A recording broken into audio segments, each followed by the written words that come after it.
ஹாய்ங்க, lens and vision ஆப்டிஷியன்ஸ்ல நடேஷுங்க. நம்ம பார்த்துட்டு இருக்கிற எல்லா ஸ்பெக்டிக்கல்லையுமே ஹை இண்டெக்ஸ்ங்கிற ஒரு மெட்டீரியல் என்னன்னு எல்லாருமே கேள்வி கேட்டிருக்காங்க. அந்த கொஸ்டினை உடைக்கிற மாதிரி நம்ம ரிசல்ட்டை நிறைய வீடியோஸ்ல காமிச்சிருக்கோம். இந்த மாதிரி ஒரு ஸ்பெக்டிக்கல் வந்து வேற கஸ்டமர் வந்து பர்ச்சேஸ் பண்ணிட்டு உடனே நம்மகிட்ட வந்து கொடுத்துருக்காங்க. இந்த மெட்டீரியலோட கிளார் ரிஃப்ளெக்ஷன்ஸ் எல்லாமே அப்படியே அப்சர்வ் ஆகுது. இந்த ஃபிளாஷஸ் பாருங்க, புது கண்ணாடி எந்த அளவுக்கு கிளார் தெரியுது பாருங்க. இதுல ஆன்டி கிளார்னு சொல்லி தான் கொடுத்தாங்க. பட் ஆனா அந்த கிளார் வந்து அப்படியே அப்சர்வ் ஆகுது, ஃபிளாஷ் அடிக்குதுன்னு சொன்னாங்க. அதை ஃபைனலா ரெடி பண்ணி ரீவொர்க் பண்ணி வேற ஒரு ஃப்ரேம்ல ரெடி பண்ணிருக்கேன் பாருங்க. இதோட பவர் வந்து 13/3 இருக்கக்கூடிய ஒரு ஹை பவர் ரெசல்யூஷன், டோட்டலா 16 இருக்கக்கூடிய அடாப்டர் மெட்டீரியல். இந்த திக்னஸோட ரிஃப்ளெக்ஷனை ஃபில்டர் பண்றதுக்காக வைட் ரேஞ்ச் ஆஃப் விஷன் கொடுத்துருக்கோம். கிளாரிட்டி கிளார் இல்லாம ஃபில்டர் பண்ற மெட்டீரியல் கம்பேர் பண்ணும்போது நிறையவே டிஃபரன்ஸ் நீங்க பார்க்கலாம் இதுல. ஸோ இதுல இந்த ஃபிளாஷஸ் வந்து நல்லாவே தெரியும் பாருங்க, ஒயிட் ரிங்கிள் மாதிரி தெரியும். இந்த ரிங்கிள் என்ன பண்ணுதுன்னா சுத்தி இருக்கக்கூடிய வெளிச்சத்தை ஃபுல்லா அப்சர்வ் பண்ணி வெளிச்சம் ஃபுல்லா இங்க ஃபிளாஷ் அடிக்கிற மாதிரி தெரியறதுனால என்னால ஃபோக்கஸ் வந்து நேரா உள்ளவங்க மட்டும்தான் தெரியுது, சைட்ல உள்ளவங்கள தெரியாது. ஆப்ஜெக்ட்ஸ் எப்பவுமே ஃபோக்கஸ் சென்டர் பண்ணா மட்டும்தான் தெரியறதுக்காக இந்த கண்ணாடியில இருக்கிறது இல்லையா. அதனால என்ன பண்ணுவாங்கன்னா ஃபோக்கஸ் பண்ற இடத்த எல்லாத்தையும் தலை திருப்பி தான் பார்த்துக்கணும். ஸோ சென்டர்ல மட்டும்தான் விஷன் கிடைக்கும், எட்ஜ்ல பிளர் ரெடி. இதை கன்வெர்ட் பண்றதுக்காக தான்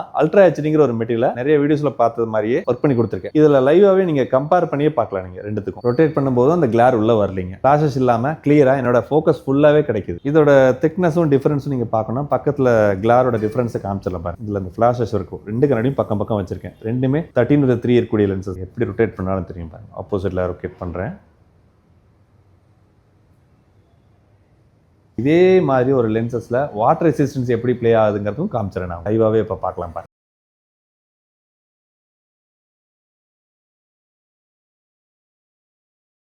மாதிரி கிளாரிட்டியோடைய கண்ணாடி வந்து இனிமேல் தவிர்க்கலாம். நல்ல ஒரு அல்ட்ரா ஹெச்டி லென்சஸை இனிமேல் பர்ச்சேஸ் பண்ணி லென்ஸ் விஷயம் விசிட் பண்ணி தேங்க்யூ.